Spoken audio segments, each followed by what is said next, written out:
Swayam Prabha. Digital India. Educated India.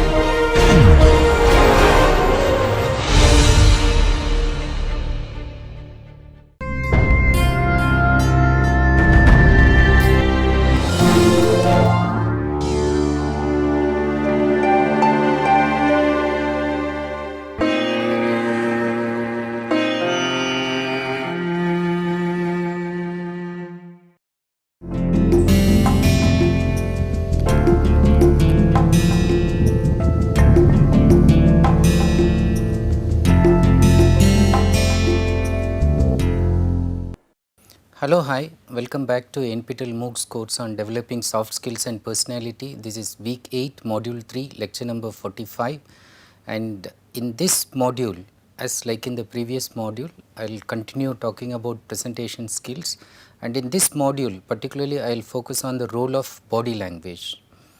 Now before I start, let us take a quick review, recapture of what we did in the previous lecture.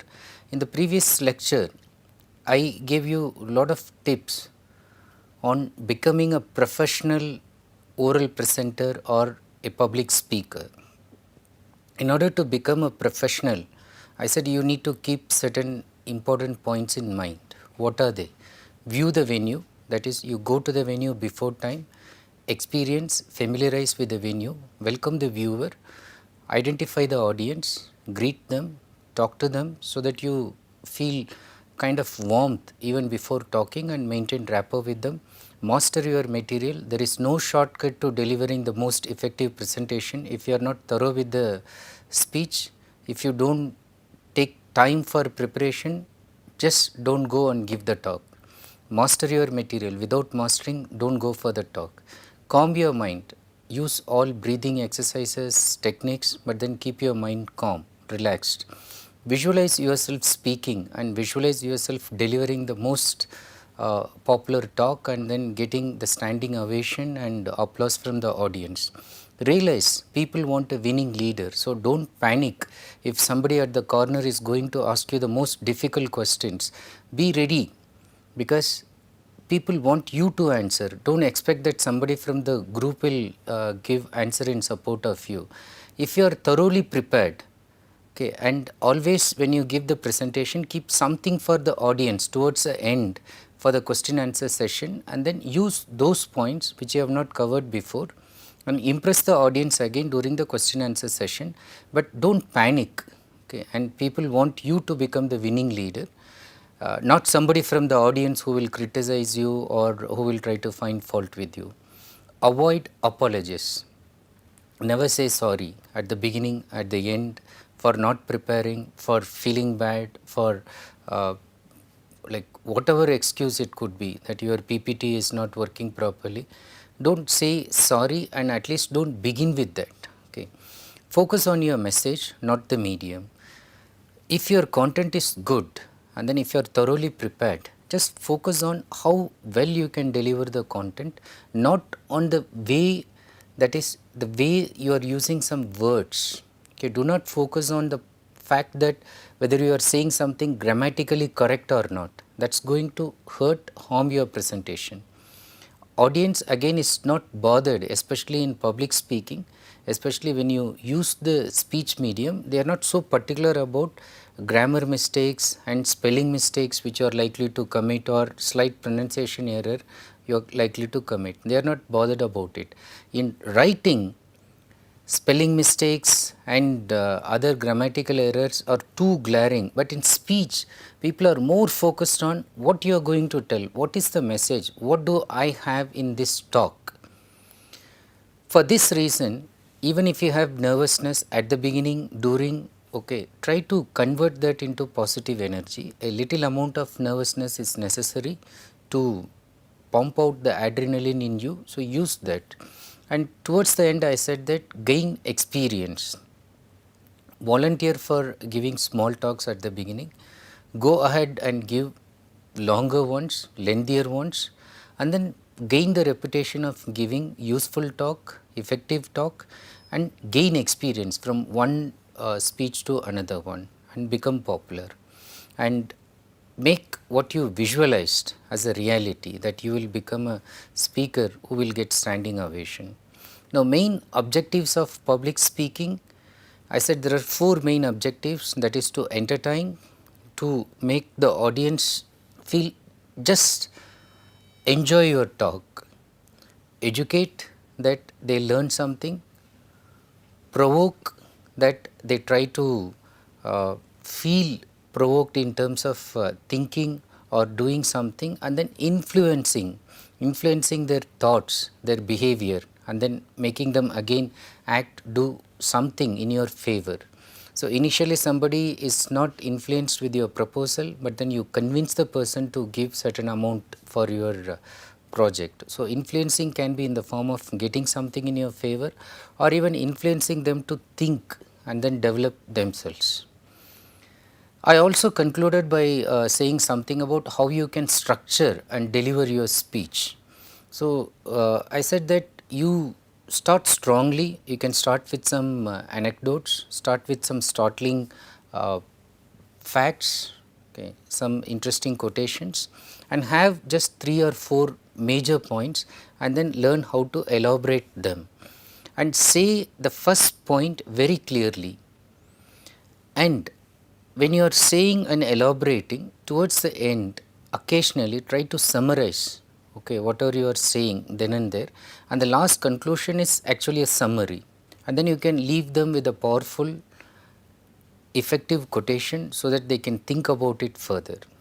At the end of it, you tell them why you delivered the talk, make it relevant for them, and end it with a positive note. Okay. Now, that is about becoming a professional. But in this module, let us understand the role of body language in making you become a professional public speaker, because the role of body language is very significant, very crucial in making you become the most popular public speaker. In fact, you might have seen some people even come without any strong matter, that is the knowledge part is very less, but the body language is so powerful, so interesting, so impactful that you are spellbound, and then you do not even bother about what they are saying, but you are getting carried away by their body language. So, even body language can go to the extent of influencing people even with less content. But to become a professional, I am not saying that you should do that. You develop your body language, but at the same time go with good content, enough material that comes out of your knowledge. Now, in terms of body language and using it in public speaking, at the beginning itself steady yourself in a mirror. Okay. Today you can replace mirror in terms of video recording, and then you can see that again and again. But then the best thing is still steadying yourself in a mirror, speaking before a mirror and seeing whether it's impressing you. If you yourself cannot be impressed by your own talk, you cannot impress anybody else. Body language reflects what you are saying, and if any gesture is distractive, negative, and it is not reflecting what you are saying, remove that. Dress appropriately for the occasion. I have spent enough time on dress codes, do and do in terms of interview, group discussions, that is appropriate here also. For example, if you have to give a talk in funeral, formal one, especially in foreign countries, generally they come dressed in black. In an Indian scenario, generally they prefer white. Okay. Apart from the color code, so wedding, you are giving a talk, so they expect that you are in a very formal suit and all that. But let us say it is an informal talk, they want you to give a talk for young kids, just to give a pep talk. So, you can be even in a t-shirt and jeans. Depending on the formal, informal occasion, dress appropriately. But all the time the dress should not be a distractive element, it should merge, it should suit your personality. And while talking, relax your facial muscles, make them free and try to smile when and where it is appropriate. Pause after each main point. When you give a thought, you just give a pause so that let them reflect on it, let them absorb the point. Eye contact initially with someone approachable is required, is desired, because if you are starting new you may be a bit nervous as to even look at the audience, but there are some among the audience, even your friends, your teacher, your parents, your relatives, somebody is sitting there, your colleague, who is your well-wisher, and just look at that person who is approachable, who is all the time nodding head for whatever you are saying. So initially try to maintain eye contact, look at the audience, maintain eye contact with somebody approachable. This is the beginning step. And then when I talk about eye contact, avoid hiding. What do I mean by avoid hiding? Sometimes the podiums are very big. So what people will do is they'll try to lower them and then they'll try to avoid. So they don't want to look at the audience, and then they're very nervous, they're sweating. So avoid looking nervous. So try to look calm. Courage itself is not actually means the absence of any fear. It only shows how you are able to control, manage the fear and not show it that much on your face.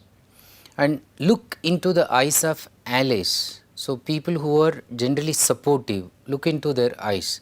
But if you are uncomfortable looking into the eyes of people who are appearing to be your opponents, enemies, try to look at them on the forehead. Okay. Some people try to even go slightly lower and try to look at the nose, but on the forehead is always safe because they get a feeling that you are actually trying to maintain eye contact. But the most important of all, try to maintain eye contact with all the people. So there are techniques. Sometimes they say that if you are really afraid of maintaining eye contact with all, they say follow the triangle method. That is, you look at one person in the center, so one in the corner that side, another one in this corner. But as you vary and modulate your eye contact, so people get a feeling that you are looking at all of them. Okay. Some people suggest the square method, that is one in this corner, one in this corner, one in the other one and the one at this end, and occasionally somebody at the center. So that gives them a feeling that you are looking at all of them. But it's important that you need to maintain eye contact, and here you need to develop a lot of courage. Sometimes when people look at you very piercingly, so you may feel nervous, but then you turn, look at somebody who is more comfortable maintaining eye contact with. So turn your eye contact and face the other person, so that makes you feel confident. The next important thing with regard to body language is with regard to your posture and movement. So while standing, so some people they used to shift legs. What is shifting legs? So they will move one leg and then they will come to the other one. So that is shifting leg. So you just shift this side and shift the other side. And then do not make any frantic movement. So moving this side fast and then coming this side fast, don't do that. And then do not move back and forth. So some people go back and then they come forward. So go back and come forward. In fact, some people look as if they are dancing. So they move here, they move there. That's just the way they are trying to handle their nervousness. But to the audience, it looks very funny, ridiculous. So you are making movements which are not required and you are trying to exhibit that you are very nervous. So avoid these things, try to control, put the feet firm on the ground. Use open posture. So keep the hand open and use gestures with hands for emphasis. So if you have to say something, so you can use the hand to show emphasis. Speak in a natural tone. So you don't have to speak in a falsely accented tone so that you think that, oh, if I speak like that, people will be very impressed. No, speak in a natural tone that comes normal to you, and that audience will like it very much. Okay. So try to keep that in mind. And some more do's and don'ts, all the time try to face the audience. Okay. And look at each person in the audience once you develop some confidence. If you are using notes, okay, and if you have to look at the notes only occasionally. What does it mean? You will not look at the notes all the time and read it so that you cut the eye contact between the audience and you. That is disastrous. So they will lose interest in your talk. So look at the notes, but you should be very thorough with what is there in your notes. So that's where your preparation comes. And when you are prepared so thoroughly, what you have in notes is just a kind of reminder. Okay, it's just a memory recall. So you have written some important phrases. So you look at them occasionally to check whether you have missed any point. But you will not see everything and read it to the audience. That's a bad thing to do, because you lose eye contact. And smile, and then as I said, the radiating smile, that is very important. And if you are using a PowerPoint, there's another tendency, like if the mouse is kept, so while moving you may just look at the mouse carefully and then you may press it. Either you practice that you handle the mouse even without looking at it, so become an expert in that, or get someone else to click the mouse. Okay, don't use it at all, or use a remote. So nowadays you have got remote for moving PPT, so use the remote, keep that remote in the hand and try to do that. Now in terms of do's and don'ts, again with the body language, particularly don'ts. So do not hold on to anything. Now let us say the podium is there, in your fear don't hold on this, okay, don't hold the mic so firmly. So don't hold on your handbag, file, okay, so that indicates again you are nervous. So people are really afraid like what to do, so they will try to hold on to the chair that is kept. Suppose there is a bench, again they hold on to the bench. And then when you either use a PowerPoint or use a notes, don't read directly from that. So don't look at it and read word by word. You are thorough and they are there just as a kind of refreshing points. Okay, so you don't have to read from that. And do not keep looking at the screen. So if you are again giving PPT, all the time looking at the screen, so that will also make audience lose eye contact with you. If there is a professor who is examining you, or there is an examiner, as in case of Viva and some project presentations, so you have a tendency to look at only the professor. So the audience is sitting completely here, so many students and other staff, other faculty are there, but you look at only the examiners thinking that you should convince only them. That's again another aspect of nervousness. In fact, you should actually forget that the examiners are sitting. You should look at them as if you are looking at them as one of the audience. Looking so much and only on the examiner will make them feel embarrassed, and some people don't like you looking at them because they know that you are feeling nervous, and then or they know that you are trying to impress them by looking at them. So try to avoid that.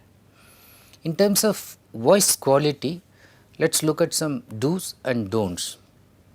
Voice quality, speak loudly and clearly. So in fact, expert speakers, professionals, the first thing they will do is they will check the mic, okay, if at all it is there.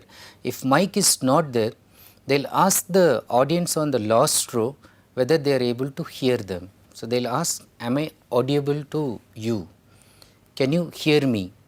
Okay, am I audible? If somebody says yes, you are audible, I can hear you, then they go ahead. If they say they cannot hear, they increase the volume in the mic or they try to speak louder. So speak loudly and clearly. Enunciate, that means say each and every word, don't mumble, don't skip. Don't speak in a hurry, speak slowly but with confidence.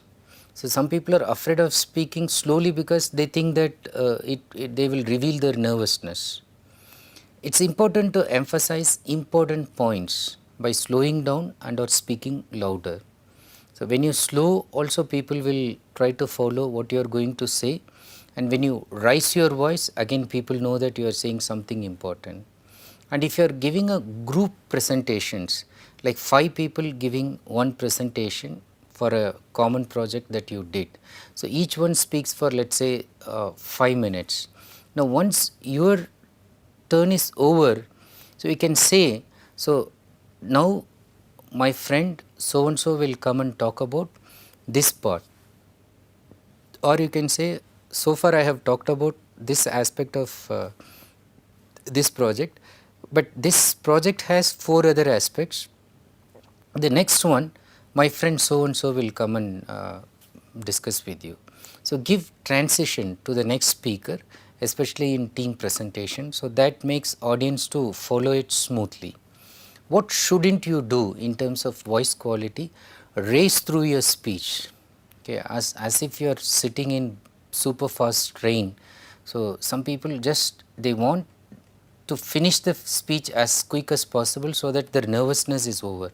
No, but as you race, you commit more mistakes. But as you are slow and deliberate, you are able to remain calm and collected. So don't think that you will race through your speech and then get it done quickly with less mistakes, but it could be the other way around. And some people, as I said, try to read directly from notes and screen, and you should never do that. Never talk too fast and never talk deliberately too slow also. Some people have not prepared, okay, even for a 10 minutes talk. So it has been told that you have to speak full 10 minutes, otherwise marks will be deducted. So only 2 minutes idea gets dragged till 10 minutes, and they speak very deliberately slowly. And mumbling is like saying something only you can hear. So your lips are sort of whispering, but nobody can hear. And never exceed the time limit. Nobody will accuse you if you finish your lecture before time, if you finish the public speech before the time given. But if you exceed the time limit, people will be unhappy. And then never do this mistake of saying, as like most teachers try to do that, they will say that just one more minute, I am going to finish this. So 10 minutes are over, and they will say just another off minute, so another 15 minutes will go. So that 1 minute sometimes can extend up to 1 hour, and you know you are killing the audience to death. So and they will start looking at the watch, so they will make lot of restless body movement. And some people, if they can afford to do, they will even walk out, they won't mind going out. So when you say some time limit, so stick to the time limit and do not exceed the time limit. Now towards the last few points, the most important thing that you shouldn't do at all is never turn back on audience. So even for writing something, showing something on the board, so even when you do that, one part of your face, okay, at least one eye should be maintaining the contact. Turning completely on the back and slouching as if like you are so weak and then you are not prepared. So that again leaves a very bad impression. And keep the hand open, don't put the hands in pockets, that again becomes a very bad defensive gesture. In fact, one of the crucial question that people ask in terms of public speaking, oral presentation is that what to do with my hands. Okay.